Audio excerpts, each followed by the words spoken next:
Meeting of the House Education Committee will come to order. I ask all members and guests to silence your cell phones. Advise guests that if they want to sign up, there is a sign-up sheet in the back. However, additional testimony will be at the discretion of the chair based on time restraints and information already presented. There are no signs permitted in the committee rooms. Any members have any introductions? Seeing none, Mariah, call the roll.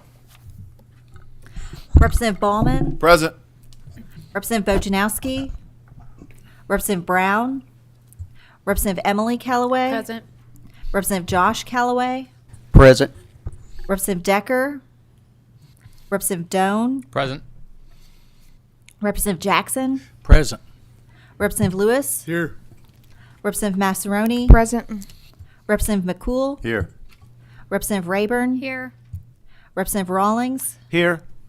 Representative Raymond, Representative Riley, Representative Timoney, Here. Representative Weber, Here. Representative Wilner, Vice Chair Baker, Here. Vice Chair Truitt, Here. Chair Tipton. Here, we do have a quorum. The first item on the of business is Senate Bill 150. Members, there is a sub in your packet. Please introduce yourselves for the record, and I will swear you in. Thank you, Mr. Chairman. Senator Max Wise, 16th Senate District. Thank you, Mr. Chairman. David Meade, Speaker Pro Tem of the Please House. raise your right hand. Do you solemnly swear or affirm the testimony you're about to give is the truth, the whole truth, and nothing but the truth, so help you God? I do. I do. May proceed. Thank you, Mr. Motion Chairman. on the sub. Second. We have a motion and a second on the sub. All those in favor say aye. Any Aye. opposed, no. Committee sub is before us. Please proceed. Thank you, Mr. Chairman, members of the committee. What you have before you is Senate Bill 150. Motion on the bill. We have a motion and a second on the bill. However, we will allow the testimony and questions. Due to time constraints, we will vote by 1:15. Please proceed. Thank you, Mr. Chairman, members of the committee. Senate Bill 150 is presented before you as Rights in Public Schools. The purpose of the bill is to ensure parental communication, inspection, and authorization regarding health services that are offered and recommended by schools, as well as school curriculum on the subject of human sexuality, and also the protection of First Amendment freedom of speech for staff and also for students. As we look at services, it will require that school districts to notify parents of health and mental health services offered through the schools related to human sexuality, contraception, and family planning. It will require notification that a school shall obtain parental consent prior to the referral or treatment of health services or mental health services as related to human sexuality, contraception, or family planning.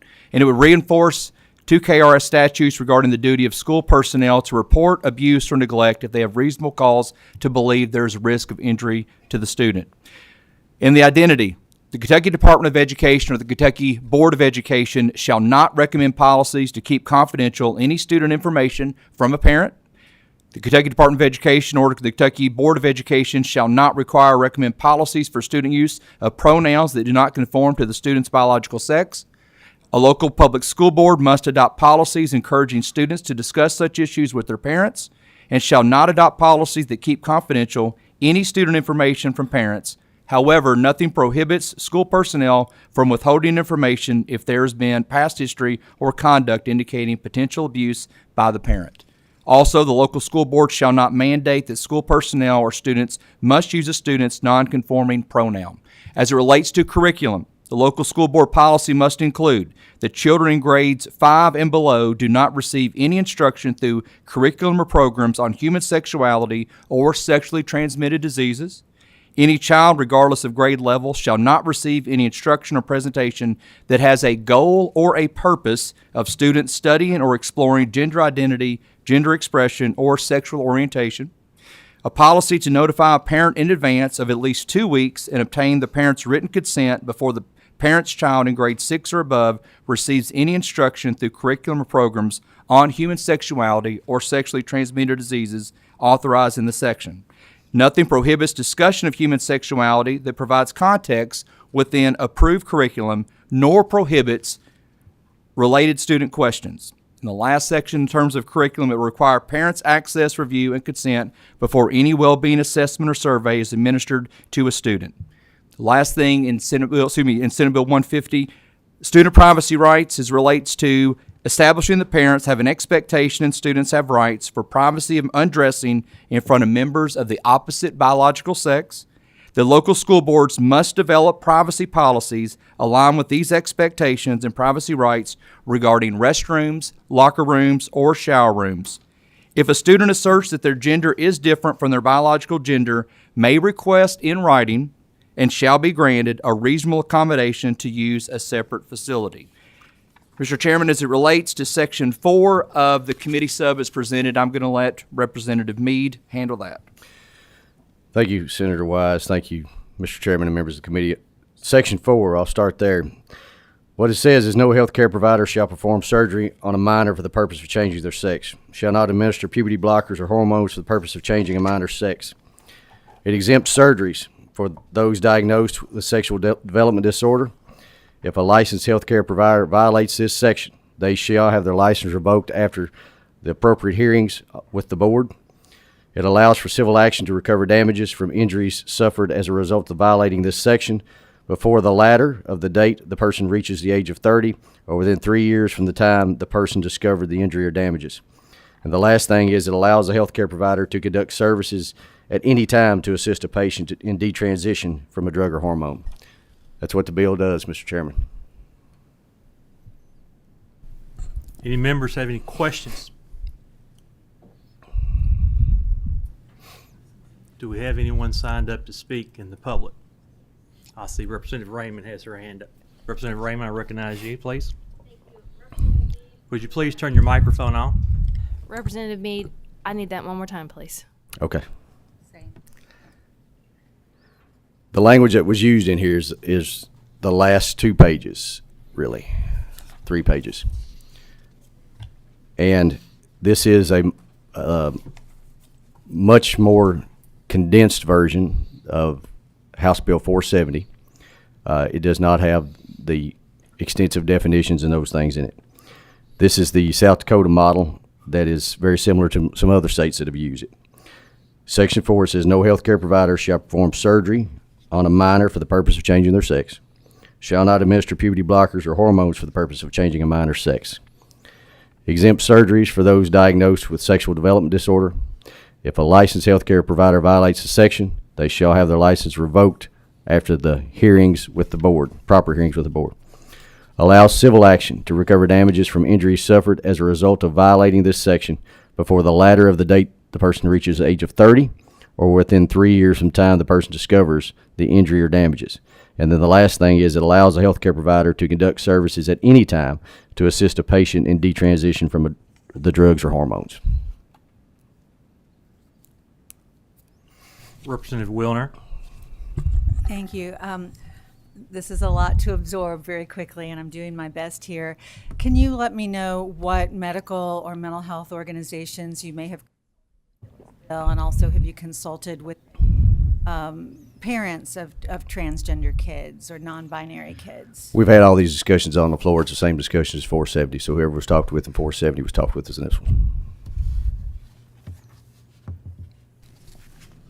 Any other members seeing recognition?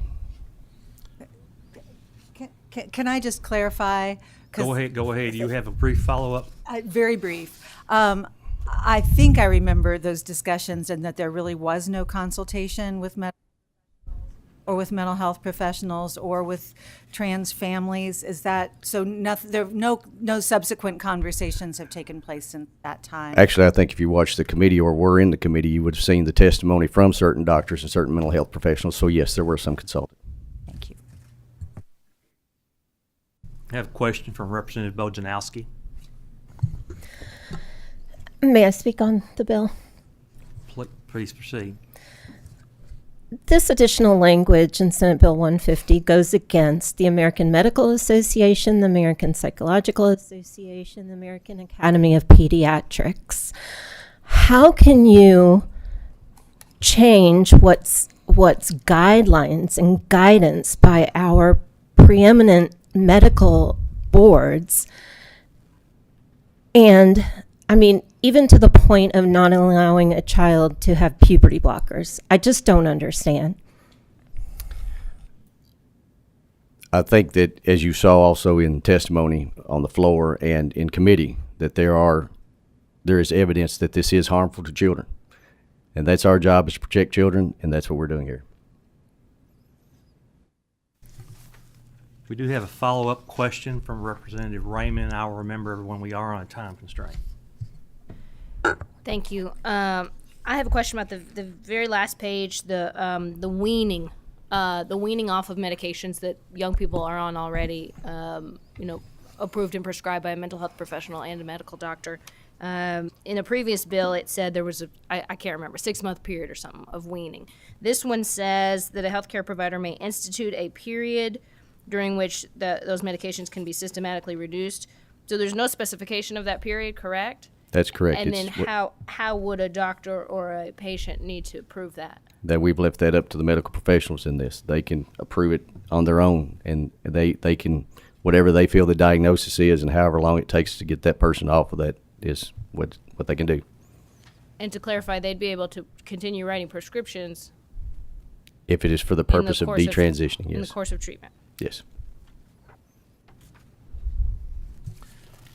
At this time, I see no more members with questions. We do have some citizens that have signed up to speak. There are 3 citizens who have signed up. I think they're all going to speak against Senate Bill 150. And if you all could come up at the same time, I think that will speed up our process. We have Chris, I believe, is Hartman, Emma Curtis, and Mason. Is it Chi or Chu? I apologize. Okay. Would everyone make sure your microphone has that green light on bright, have it pulled up closely to you? Will you identify yourself for the record, then I'll administer the oath? My name is Emma Curtis. My name is Megan Chernovsky. Chris Hartman. Please raise your right hand. Do you swear or affirm the testimony you're about to give the truth, the whole truth, and nothing but the truth? So for the sake of time, we're going to limit each of you to 3 minutes, please. I do. I do. Friends, Chris Hartman, he, him pronouns. I cannot believe that I am back here. How dare you all? Cheap 11th hour tricks because you cannot get this done any other way. You all will have spent more time debating transgender children and their rights and their parents' rights to obtain the life-saving medical care that they need than childhood poverty, than housing insecurity, than disaster relief in this session combined. The only things that will come close to the time you spent on this is maybe sports wagering, maybe Senate Bill 5 last night, nothing else.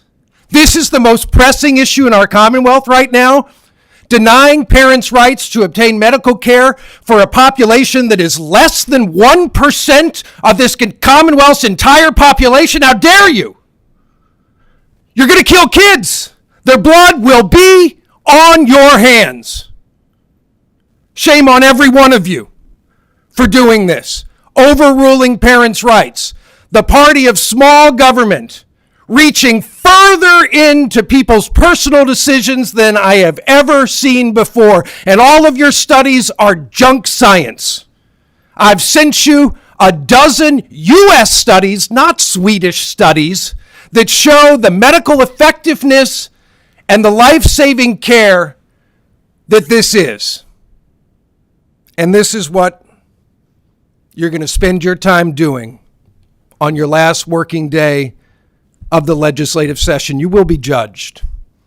You will be judged by your children, your grandchildren, your great-grandchildren. They may love you, but they will speak in whispers and with shame about the damage you did to them and their friends. History will not look kindly upon you. You will be judged by history. You will be judged by Kentucky voters, 71% of whom oppose you doing this. You will be judged. Whoever's next, please proceed. Hi, my name is Mason. I'm a trans. Mason, is your microphone turned on the bright green light? Hi, my name is Mason. I've testified before in front of you all. I just wanted to talk about what I see every time I go home from Frankfurt. I have been reached out to by trans kids across Kentucky by their parents, by their teachers, by their school counselors, by their social workers. And I hear every single day about how these kids are having the worst time of their life. Please think about a kid that you know. Think about how you would feel if a kid you knew couldn't get access to medical care and they came home and you found them dead. That's what's going to happen to parents all across Kentucky if you pass this legislation. You have waited till the last minute and there is no more room to debate to figure out what's ethically right. This is being rushed through and children are going to die. And I hear from them every single day. Please, please, I can't hear from another parent that they think their kid is going to die. I can't do it anymore. Please, please don't pass this.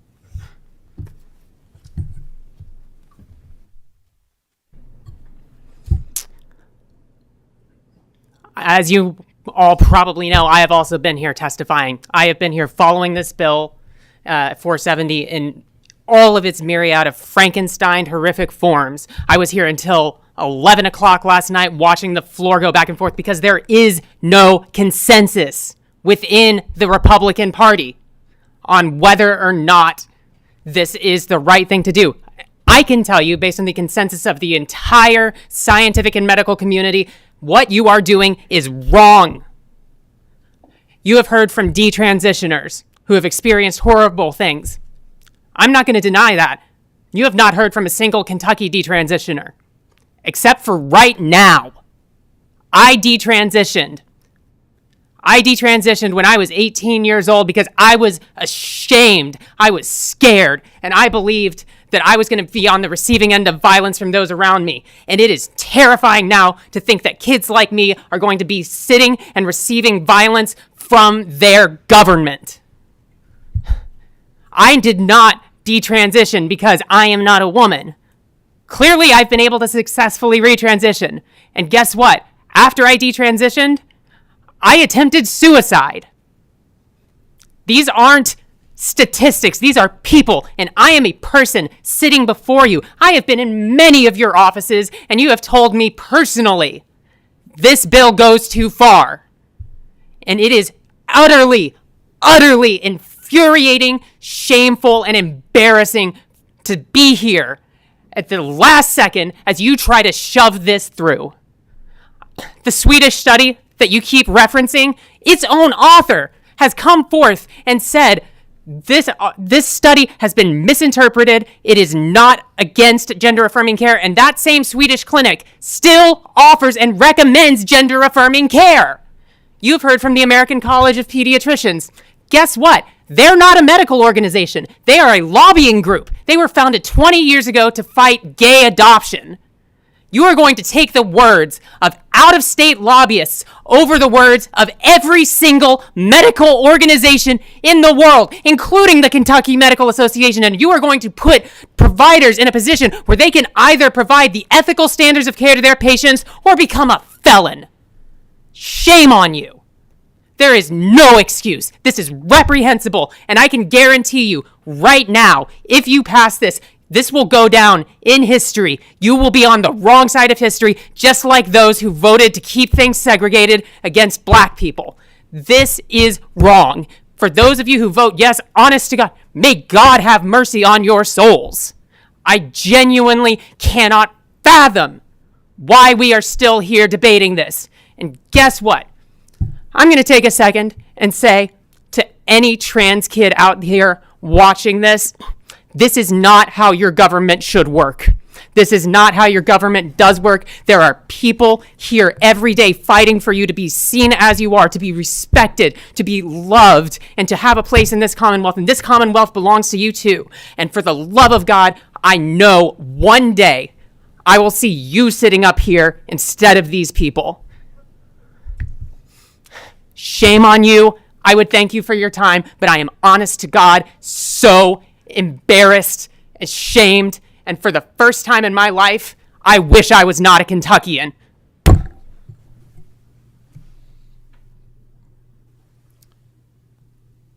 Mariah, call the roll.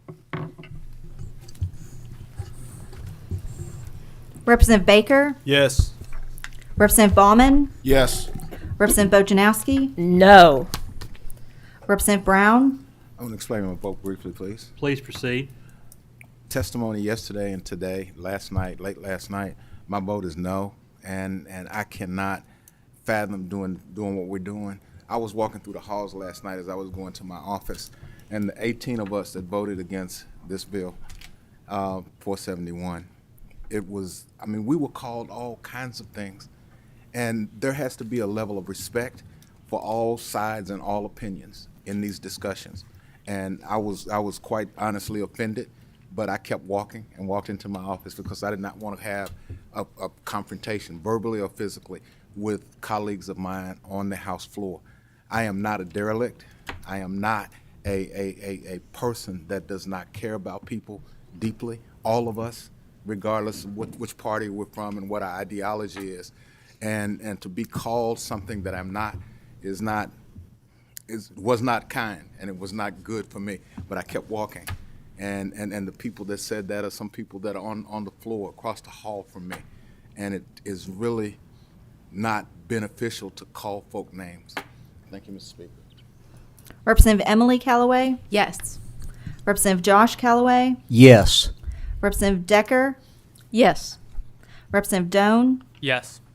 Representative Jackson, Yes, ma'am. Representative Lewis, Yes. Representative Massaroni, Yes. Representative McCool, Yes. Representative Rayburn, Yes. Representative Rawlings, Yes. Representative Raymond, No. To explain my vote, Please proceed. this harms kids. This harms kids in every single school in this Commonwealth. It harms kids in every single school in this Commonwealth. If you don't believe me, you just don't know it. I'm embarrassed and I'm appalled and I'm scared. I vote no.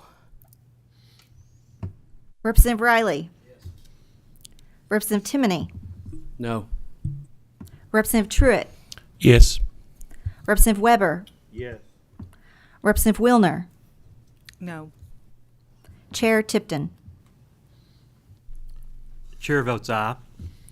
With 16 aye votes, 5 no votes, and 0 pass votes, Senate Bill 50, as amended by Primary House Substitute 6, is passed. We do have a title amendment. Motion second on the title amendment. All those in favor say aye. Aye. Opposed, no. Title amendment passes. The meeting is adjourned.